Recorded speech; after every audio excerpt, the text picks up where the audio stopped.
called easy. But were you also going against like 2 tanks on the other side? Yeah, I was up against a lot of dive. That's why I did nothing. I just can't dove on, but I did not have a Yaoi peel as well. So, Yaoi on the Ruby. Last pick, Phovius.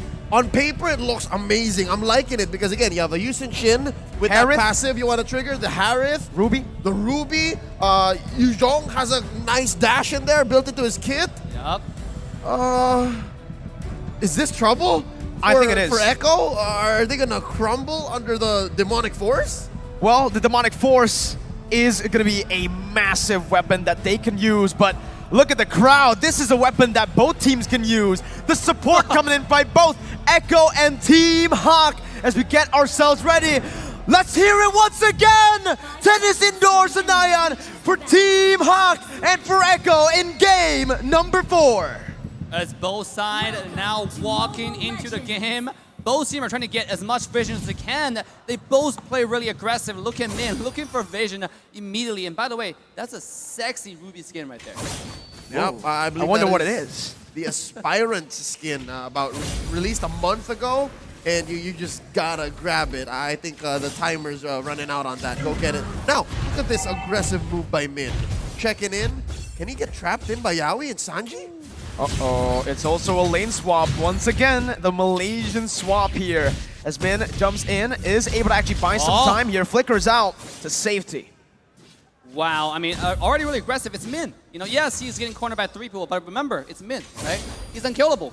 When he roams around like that, and now he's getting so much vision, you know exactly where everybody is. You can see Ling is finding the invade, and that's the value Main brings on the table. Because you know where enemies are, majority of them, that gives Ling so much rotation options. Here we go. Uh-oh, that's gonna be Min taking low. First blood over to Carl TZ. Gary's not level 4 just yet. Has to wait a bit, and Carl TZ so far is doing really good. Gary, though, finally gets level 4. Ooh. Doesn't decide to commit. Carl TZ follows through with a Mountain Chakra, now revealing everyone on the map, too. Impressive target acquisition by Carl TZ here. M2 Grand Finals MVP. You saw how he knew that the orange wouldn't reset, and then he just picked off Min and then moved on. Wow. Yeah, very accurate. Now 15 seconds before the turtle. Min is level 3. We have about 3 level 3s right here, actually, from the side of HAQ. And you have more, I think, the same thing, about 3 level 3s from the side of Echo. It's a completely even game so far. Now, with the late game scaling, like YSS, this is looking good, actually, to the favor of Echo. It's just, again, right? Team HAQ were trying their best to invade the enemy team, but it actually just gives Echo a bit of an edge because now Carl TZ, he got a first blood. Sanford as well on that winning lane, able to get to the turtle side first. The mid control is fully controlled by Echo. And this is where you start to question, is this Yusin Shin going to actually snowball? Is this going to change the landscape of our metagame? But again, it's been, what, 2 minutes and a half? 2 minutes and a half, we can't say exactly that Yusin Shin is the new hotness again. Not yet. Some people like the meta, somebody don't, but to me, the meta is just versatile, right? I agree. Is it gonna change? We don't know because everything is possible. Like, you can have hyper carry jungle, or you can go to the goal lane. Here we go on the top side though, Sanford. Lola gonna be able to bring him back now. The Demonic Force is ready, and that's gonna be the knockout by the Tempest of Blades. Good kill over to Gary. Lola just funnels it back onto Gary for more damage so that he can actually dive in towards the Yusin Shin later. And just as Min has done throughout all games in this series, he's doing so much. He's moving around. You never really know where that show is. And I think that's what makes these 2-man engages from Team HAQ so scary, because you're never sure if the Cho is around. You're never sure if Min is around. And look at that. Quickly making work. They converted from that 1 kill on Sanford into a turret. 3 minutes in, by the way. That's an early tower. And again, a lot of people don't see this, but I'll give a lot of credit to Min for giving the vision so Ling can roam freely to find the kill on the top side and then move that to a tier 1 tower 3 minutes in. That is absolutely insane, because even though the gold looks very similar, there's not too much gold differences right now, but open up the map will open up the snowball. And that's the word, that's the focus of this series. Yep, about 20 seconds away from the second turtle. Might be more room for Team HAQ to do it, because again, they did pop that left part of the map for them. The top lane, tier 1. Bottom lane, though, what's Benny Cutie to do against Panda, given that they have gone back to their natural lane? Yeah, now look, the second turtle. YSS already moving the turtle to the blue side. Here we go.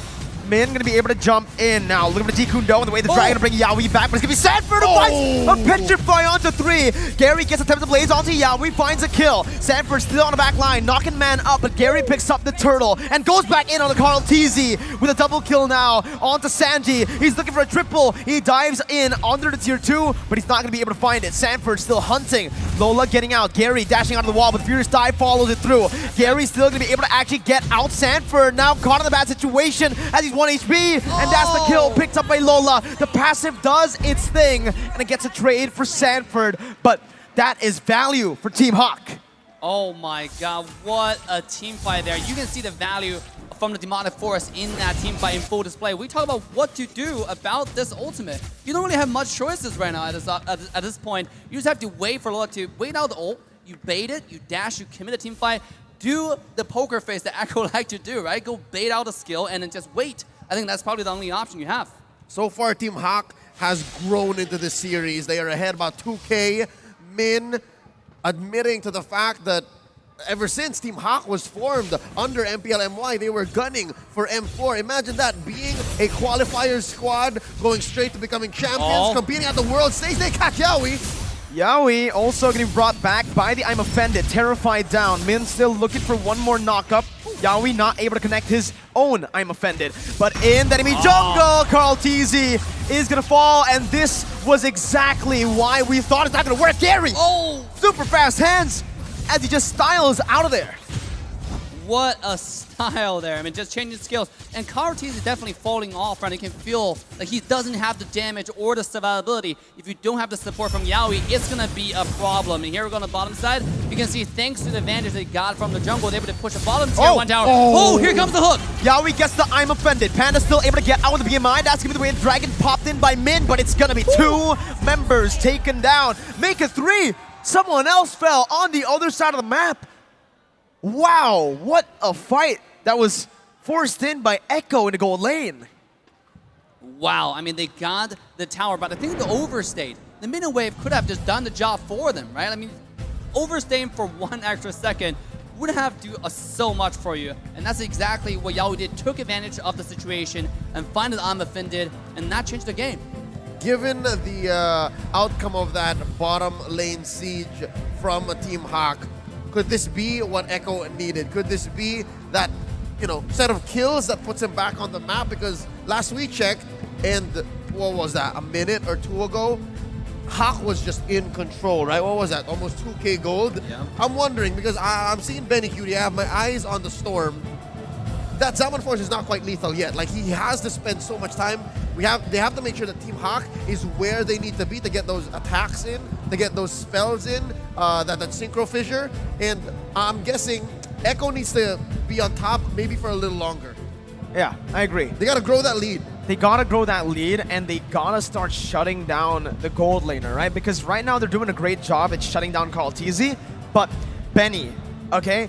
Right now he's not a threat. He's been scaling though. He's been farming pretty well as a lane that's been, as a laner that has his turret taken down already. He's 2-0. He's farming pretty well. If he gets to those item power spikes, it might be just a turnaround for Echo. But at this point, you gotta think, like, Ling is 4-0-1. It's even a bigger threat. Thinking about YSS is only skilling off. It's obviously gonna get more damage as we go.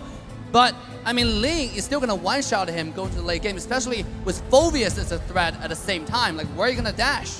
Yep, given that 3-man sweep from Echo, the Filipino crowd has gone and made up their own cipher, a little dance circle out in the stands. But as we speak, Team HAQ back into their dominating ways here in game number 4. 6 minutes in.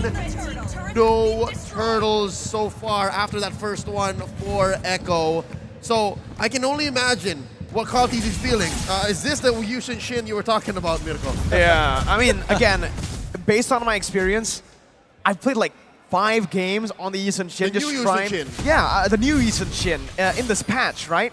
And even when I get the late game, even when I get a few kills early on, I just don't deal as much damage as you would normally do. And now with just Panda also scaling up, I feel like Carl TZ might just he might be losing to every single damage-dealing member from Team HAQ later on, even in the late stage when he has full items. Yeah, not only do you lose on damage, you also have to consider all the squad controls going to be diving you. And speaking of dive, bottom lane, Gary is definitely playing the carry role at this point. I mean, just finding push after push, and now Monitor Shocker, it's just way too much. And the siege as well, you could see. Every tower. Yep, THQ still in control, now 3K ahead, almost 8 minutes in. Let's check out the items, exactly what is Benny Cutie building up towards. Because, again, this is the one point I think that Echo is ahead on, right? That gold lane matchup. 5,700 gold compared to the Claude, which is still standing at 5,500. Honestly, looking at it right now. Look at the Ling though. Yeah, the Ling. 3.5K ahead. 3.5K go ahead. And look at the itemization, right? He went for the Berserker's Fury into the Windtalker, and now, if he gets that Endless Battle, man, Echo's gonna have a hard time, even if they have Yaoi to peel. That's so much damage, and even true damage coming off the Endless Battle. Yeah, this is only gonna be scarier and scarier as Team HAQ continue to extend a control in the game. 12 seconds before Lord. The thing about the Ruby pick is, Ruby's early game is really not that strong. They're not too much CCs, they're not too much damage, and you can't really check vision because it's not that tanky either. So you can see now Ruby, unless he lands that hook, he's not going to be a primary tank. If you match that with Cartesi, who's also squishy, speaking of squishy, here comes Team HAQ. Uh-oh, that's going to be the Demonic Force on towards Sanford, who pops into Black Dragon form. Min, so trying to disrupt, that's the I'm Offended, only connecting onto Min right now as he's going to be melted down, but that's going to be Sanford picking up the kill onto Panda. Man, able to trade that back as Lola, still caught in the midst. Demonic Force buying a little bit of time before he gets bursted down by Benny. Killing Streak popped in, that's a 2-for-1, but Team HAQ find Lord. Team HAQ won that trade, I believe it was worth it.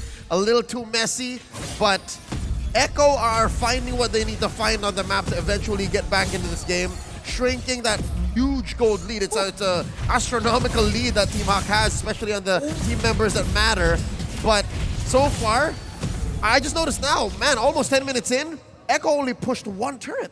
Yeah, again, it's all about map control, right? In the first 3 minutes, we saw not too much goal differences, but because the first tower got taken down, that quickly snowballed into bottom tier 1, the top tier 2.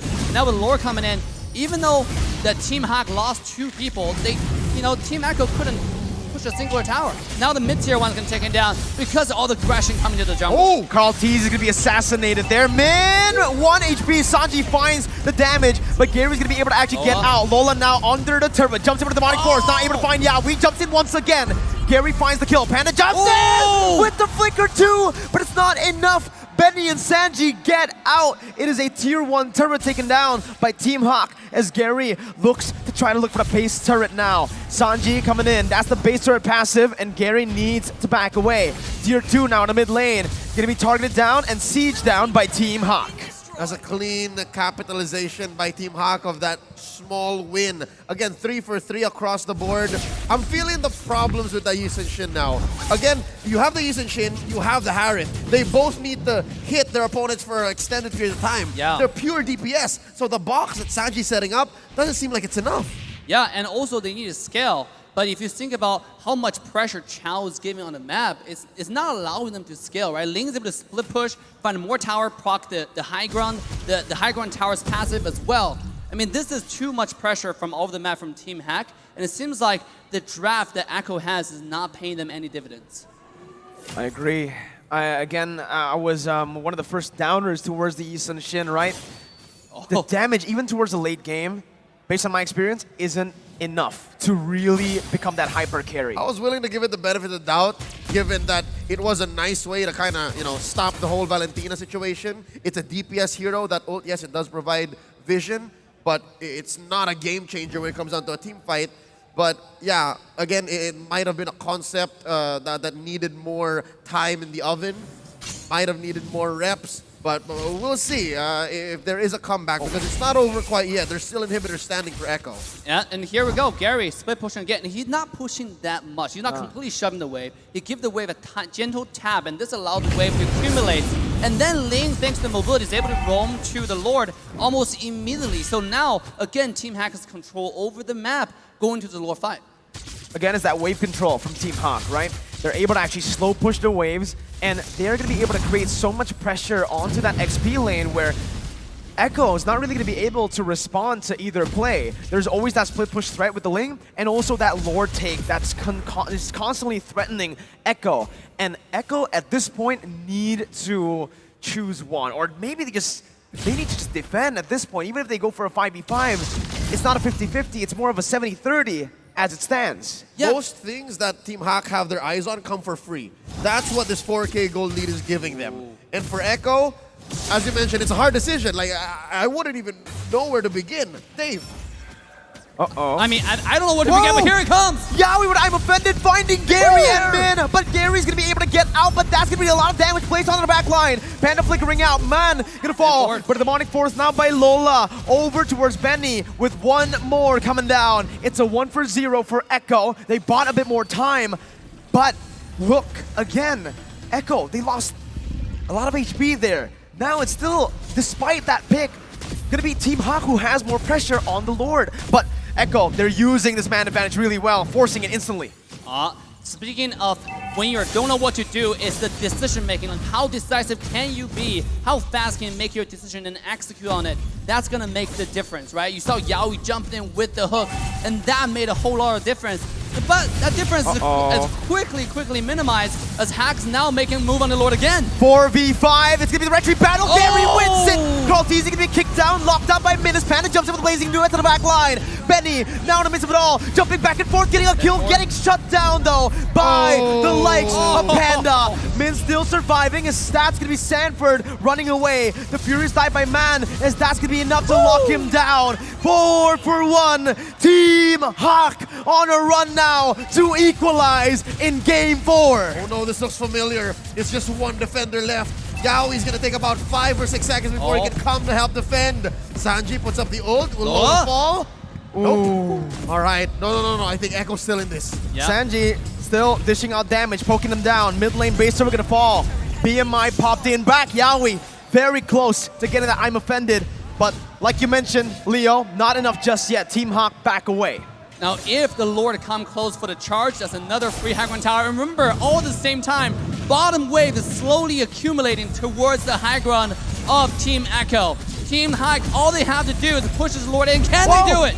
Benny QT finds a massive pick, and that's 2 on the board. Benny is 8-1. He is single-handedly stopping the end from Team HAQ. Is this the key to victory? At this point, it's all on Benny. Can you find the crucial kills onto Panda, onto Gary, because only him has the damage to do it. Carlteasy is still not there yet. He's level 15. This is a miracle. This is your situation. Can you find the damage? Now, the good thing about YSS is also the ultimate. The Mountain Shower gives you so much vision, which allows you to know, okay, is the Ling split pushing? How do we answer this? That's the benefit of YSS. And here comes a dive. Temper the blades. But that's Yowie! Times it to perfection! Yowie with an absolutely insane I'm Offended to catch Gary. Ruby is one of the natural predators of most assassin junglers that have high mobility. And right here, we're seeing the rubber band effect. They're shrinking that gold lead. Now at 2K, they're going to make a play here in the jungle, trying to go for that main artery, that mid lane tier 1. So far, Echo not out of the woods just yet, but we're seeing signs of life. Yes, and also, Yowie has a flicker now. That's even a bigger threat. If Yowie before the flicker have to only play knowing where Ling is, knowing how your jungler play, but now he can actually engage like the lore fight previously. Oh, that stopped the Here we conceal. go. Min looking for an engage as Lola jumps in with the demonic force. Min flickering forward. Yowie doing the same thing as Dasby Sanford splitting them back. And Lola and Min, they're isolated from the team. This is it. Min losing the immortality, but it's going to be able to actually get away. That's a disengage coming in with Gary rotating again. Benny, 1v4 in the midst of it all. Still surviving and then stopping Team HAQ's engage. The storm, the typhoon, the hurricane took on 5 members of Team HAQ. Enough time to buy for Echo to defend. And we are sitting at dead even. Now this is a deja vu because Team HAQ has a tendency to go a little bit of sloppy in the mid to late game, right? Sometimes we saw that being punished heavily in the previous games. And this is a series, this is the moment where they have to hold steady and go for the next objective. You saw Chow, right? You had Min and Lola jumped in by themselves, disconnected from the team. That's very uncharacteristic of HAQ, who plays very disciplined most of the time in the entire series so far. Here we go. Yaoi again finding Panda, but Panda's gonna be able to actually Benny. dash out. Benny again, look for the damage right now. The Blazing Duet will be popped. Gary to the back line as that's going to be the Demonic Force popped in as well. Yaoi with no I'm offended cannot actually peel for his team. Lola, Demonic Force once again onto the back line, onto Carl Teasy, but still going to be able to kite away. You can see the damage being placed on. Lola still surviving for a bit longer. Carl Teasy finally finishes him off, but Sanford falls as well. Both of the XP laners have been taken down, but the real world inflation comes down. Yaoi missing with I'm offended. Team HAQ still trying to get an opening here around Panda. the Lord. Yaoi gonna be taken Panda. low. Min on the flanks. Panda in the mid lane. Looking for the base. Right now, Panda. Scary jumps in, helping the mid laner out. Call TZ finishes Min off, using the mountain shotgun to buy some time on the mid lane. Will be pushed in. Team HAQ with one cannon minion. Call TZ looking down. They're getting it. Gary and Panda will end the game to equalize against the tournament favorites. A taste of their own medicine.